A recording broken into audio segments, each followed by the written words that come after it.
জুলুম, প্রচুর জুলুম, মানে দুর্বল পাইলেই জুলুম করতে চাচ্ছি আমি। যদি দেখি ও আমার চেয়ে একটু দুর্বল, আমি জুলুম না করলে পেটের ভাত হজম হচ্ছে না। জুলুম করার আগে আমরা ক্রেডিট মনে করি যে আমি জিতে গেলাম। আরে ভাই, কাল কিয়ামতের মাঠে কি হবে আপনার আমার অবস্থা? কাল কিয়ামতের মাঠে কি হবে অবস্থা? তখন কি হবে? ফেরেশতাদেরকে বলা হবে ওই যে যারা ভুক্তভোগী ওদের আমলনামা থেকে গোনাহ নিয়ে এই ব্যক্তির আমলনামায় ঢাল। এরপরে ওই ব্যক্তিগুলো দেখা যাবে জান্নাতে চলে গেছে, মাজলুম ছিল পৃথিবীতে, ওই দিন সফল হয়ে গেছে, জান্নাতে চলে গেছে। এ বেটা দুনিয়া জালেম ছিল, এ জাহান্নামে চলে গেছে। আপনারা বলেন যে এখন মুসলিম প্রধান দেশ, আমি একটা স্টেটমেন্ট দিয়ে দিচ্ছি এখন বসে বসে, এখন এটা হচ্ছে একটা মুনাফেক প্রধান দেশ। আর বিভিন্ন জায়গায় স্পেশালি কিছু কিছু বড় বড় জায়গায় এমন কিছু মানুষকে বসায় দেওয়া হয়েছে যাদের মনে হয় ইসলামের নাম শুনলেই ভিতরে তেলে বেগুনে জ্বলে ওঠে একেবারে। ইসলাম শব্দটা শুনলেই গায়ে জ্বালা শুরু হয় একেবারে। তো বেশি দিন নাই ইনশাআল্লাহ, হয় আল্লাহর গজবে এগুলো ধ্বংস হবে, অথবা ইনশাআল্লাহ তাআলা আবাবিল পাখি তো আর আসবে না পাথর ছুটতে। আবাবিল তো পাখির নাম না, আবাবিল মানে তো ঝাঁকে ঝাঁকে। মানে এটা তো ওই আবরাহার বাচ্চা আবরাহার যুগ না যে আবাবিল আসবে আর পাথর ফেলবে। আসবে পাথর ফেলার প্রজন্ম তৈরি হবে ইনশাআল্লাহ। মূল সমস্যাই হচ্ছে করাপশন, দুর্নীতি, মূল সমস্যাই।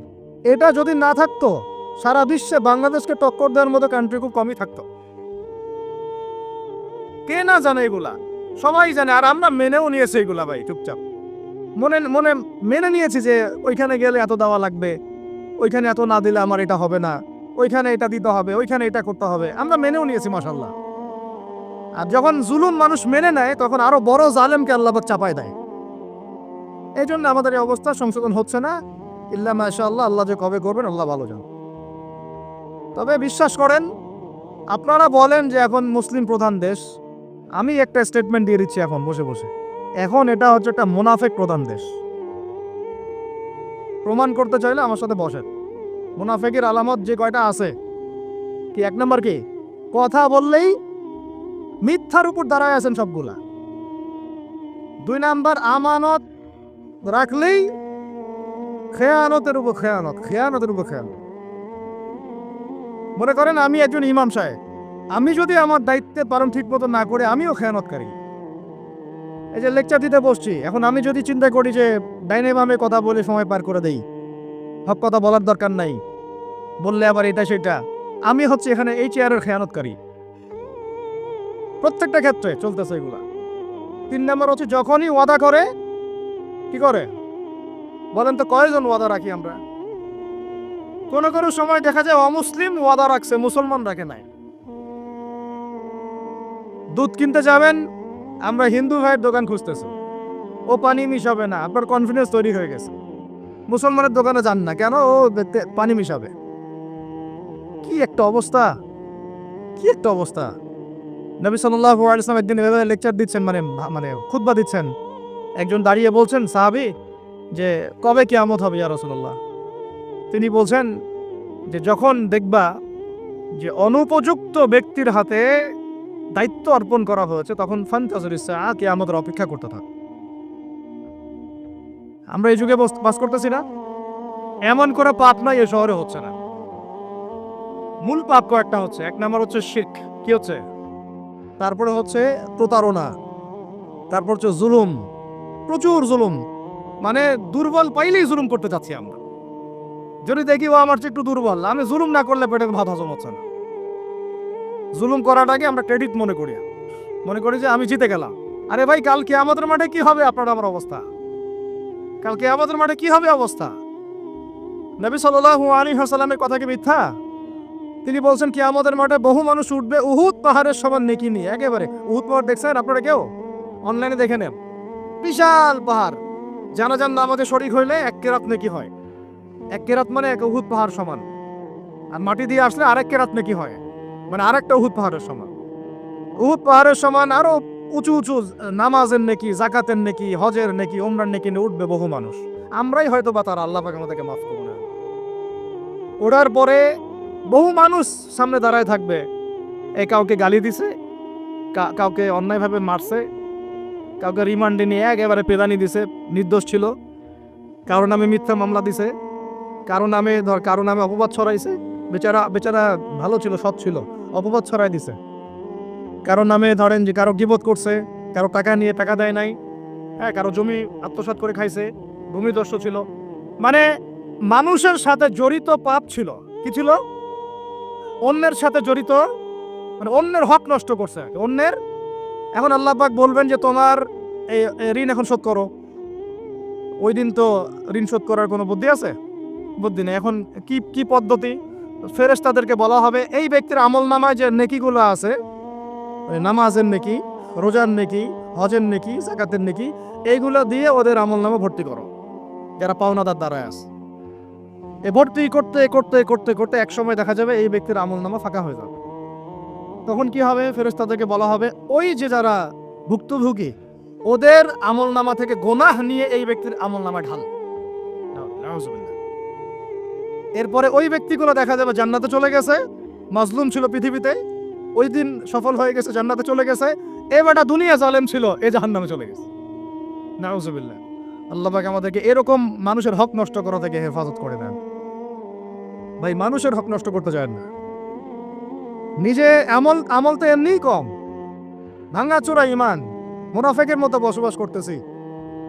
এখন তো আমরা মুনাফিকের মতো বসবাস করতেছি এই দুনিয়াতে। এখন যারা আমার মনে হয় মন থেকে ইমানের দাবি করতে পারে শক্তভাবে যে হ্যাঁ আমরা ইমানদার, এরা হচ্ছে ওই মুজাহিদ ভাইরা। বুঝেন না কথা? তারা মনে হয় দাবি করতে পারে যে হ্যাঁ আমরা ইমানদার। আমরা তো নেফাকের উপরে আছি, এখন আমরা তো স্বীকৃতি দিতে পারতেছি না, এখন সত্যকে স্বীকৃতিও দিতে পারি না, দিয়ে যারা জালেম ওদেরটা প্রতিষ্ঠা করলাম, ওইটাও পাঠ্যপুস্তকে আসছে। আপনারা তো শুধু একটাই শুনে বসে আছেন, একটাই শুনে আসেন না আপনারা। শরীফ শরীফা তো আছেই, এইটার একটা ইস্যু ছিল। আল্লাহ পাক আমাদেরকে চোখ খুলুন, আল্লাহ পাক আমাদের চোখ খোলার তৌফিক দান করেন। আর ভাই, বাইরের চোখ তো সবারই খোলা, ভিতরের চোখটা খোলার তৌফিক দান করেন। আমি অনেক ভিতরে চলে আসছি, বুঝাইতে চাচ্ছিলাম যে এই বিশ্বে এখন আল্লাহ পাককে সার্বভৌম ক্ষমতার অধিকারী মানা হচ্ছে না। এটা হচ্ছে বৈশ্বিক শিরক। রাজনৈতিক ক্ষেত্রে আমরা আল্লাহর সার্বভৌমত্ব মানছি না, অর্থনৈতিক ক্ষেত্রে আমরা আল্লাহর দেয়া বিধান মানছি না, শিক্ষা ক্ষেত্রে আমরা আল্লাহ পাকের দেয়া শিক্ষানীতি মানছি না, সংস্কৃতির মধ্যে আমরা আল্লাহর সংস্কৃতি মানছি না, ব্যক্তি জীবনে, ইবাদতের জীবনে, পারিবারিক জীবনে, সামাজিক জীবনে আমরা আল্লাহ পাকের সার্বভৌমত্বকে বাদ দিয়ে মানুষের সার্বভৌমত্ব প্রতিষ্ঠা করেছি। আর আমরা তেলাওয়াত করতেছি তাবারাকাল্লাযী বিয়াদিহিল মুলক, আবার পড়তেছি কুলিল্লাহুম্মা মালিকাল মুলক, হে বলুন হে রাজত্বের অধিকারী, তুতিল মুলকা মান তাশা ওয়া তানজিউল মুলকা মিম্মান তাশা। আর তো জানেন না আপনারা, সূরা আলে ইমরানে আছে। তো আমাদের কথা আর বাস্তবতার মধ্যে অনেক ফারাক। আল্লাহ পাক আমাদেরকে কোরআন গভীরভাবে অনুধাবন করার তৌফিক দান করেন। খালি তেলাওয়াত করলেই হবে না ভাই, এর অর্থটা জানতে হবে। অর্থ না জানলে পরে তেলাওয়াত করলে নেকি হবে না, এটা বলি নাই আমি। বলেছি শুধু তেলাওয়াত করলেই পুরো হক আদায় হয় না, শুধু তেলাওয়াত করলেই পুরো হক আদায় হয় না, হয় না, হয় না, 100 বার হয় না। আবার বলতেছি, শোনেন ভালো করে, তেলাওয়াত করলে প্রত্যেক হরফে 10 নেকি হয়, কিন্তু শুধু তেলাওয়াত করলেই কোরআনের সম্পূর্ণ হক আদায় তসসিনকালেও হয় না। এই যে অর্থগুলো না জানলে আপনি কিভাবে বাস্তবায়ন করবেন, বুঝবেন কিভাবে কি বলেছেন আল্লাহ পাক কোরআনে? এই যে একটা আয়াত নিয়ে এতগুলো কথা বললাম, আপনারা এখন চোখ খুললো যে সারা বিশ্বে আল্লাহর সার্বভৌমত্ব, সভরেন্টি নাই। এখন আমরা মানুষ একটা প্রতিষ্ঠা করেছি কিছু কিছু জায়গায়, ইল্লা মাশাআল্লাহ, কিছু কিছু জায়গায় আমরা মেনে নিয়েছি যে আল্লাহ পাকই সার্বভৌমত্ব ক্ষমতার অধিকারী। এখন তো এটা মানুষের হাতে উঠাই দিয়েছেন। আল্লাহ পাক আমাদেরকে পাঠাইছেন দুনিয়াতে তার খলিফা হিসেবে। কি হিসেবে? আল্লাহর খলিফার কাজ কি? শয়তানের দাসত্ব করবে না আল্লাহর? বলেন, আল্লাহর খলিফার বৈশিষ্ট্য কি, ফাংশন কি? সে কি শয়তানের দাসত্ব করবে না আল্লাহর? সে কি আল্লাহর বিধান মানবে না শয়তানের? সে কি আল্লাহর সার্বভৌমত্ব মানবে না শয়তানের? তাহলে আমরা আল্লাহ পাকের কয়টা বিধান বাস্তবায়ন করতে পারছি? একজন আমাকে খুব কড়া ভাষায় বলছিলেন একদিন যে আপনি প্রথম ব্যক্তি মনে হয় বলেছেন ঢাকা হচ্ছে দ্য সিটি অফ আখিরুজ জামানে। আপনি চোখে দেখেন না ঢাকা শহরে এত এত মসজিদ আছে, বললাম যে এইটা আপনার চেয়ে আগে আমি দেখছি ঢাকা শহরে এতগুলো মসজিদ আছে, আমার কাছে হিসেব করা আছে কয়টা মসজিদ ঢাকায় আছে। তাহলে আপনি বললেন যে এটা সিটি অফ আখিরুজ্জামান। বললাম ঢাকা শহরে এতগুলো যে মসজিদ আছে কত বছর থেকে আছে? বলছে 50, 60, 70 বছর থেকে। তো বললো 70 বছরে কোরআনের আপনি একটা বিধান বাস্তবায়ন করতে পারছেন ঢাকায়? বলেন পারছেন? ঢাকা শহরে কি চোরের হাত কাটা হয়? ঢাকা শহরে কি ওই যে জেনার শাস্তি দেওয়া হয়? মদ পান করলে 40 লাঠি দেওয়া হয়? ব্যভিচার করলে রজম দেয়া হয়? সমকামিতা করলে রজম দেয়া হয়? ধর্ষণ করলে প্রকাশ্য মৃত্যুদণ্ড দেয়া হয়? মসজিদ দিয়ে কি করবেন আপনি বলেন? এতগুলো মসজিদে কি করবেন? মসজিদে আমরা নামাজ পড়ি, ব্যক্তিগত ইবাদত। আর মানুষের বাঙালিকে কারা জানি বুঝাইছে সারা জীবন যত ইচ্ছা পাপ কর, শেষ জীবন একটা মসজিদ বানায় যাইস বা মসজিদের সভাপতি হয়ে থাকিস, ঠিক আছে? যত ইচ্ছা কর, যা ইচ্ছা কর, সুদ খা, ঘুষ খা, সব কর, শেষে একটা মসজিদ বানায় দিস। কারণ হাদিসটাও যে মান বানা লিল্লাহি মাসাজিদান বানাল্লাহু বাইতান ফিল জান্নাহ, কেউ যদি আল্লাহর জন্য একটা মসজিদ বানায়, আল্লাহ পাক তার জন্য জান্নাতে একটা ঘর বানাবে। ব্যাস, এই হাদিসের উপর আমল কইরা কবরে যাবে। সারা জীবন যে আমি মাশাআল্লাহ নাউজুবিল্লাহ আল্লাহর কোনো বিধানই মানলাম না, না নামাজ, না যাকাত, না সাদাকা, না এই যে কোরআন এর হক আদায় করা, না আমর বিল মারুফ, না নাহি আনিল মুনকার, না ইকামতের দিন, ইত্যাদি ইত্যাদি। অনেক অনেক গভীর ভাই, আলোচনাও গভীর, পরিবেশও অনেক গভীর, অন্ধকারও অনেক গভীর।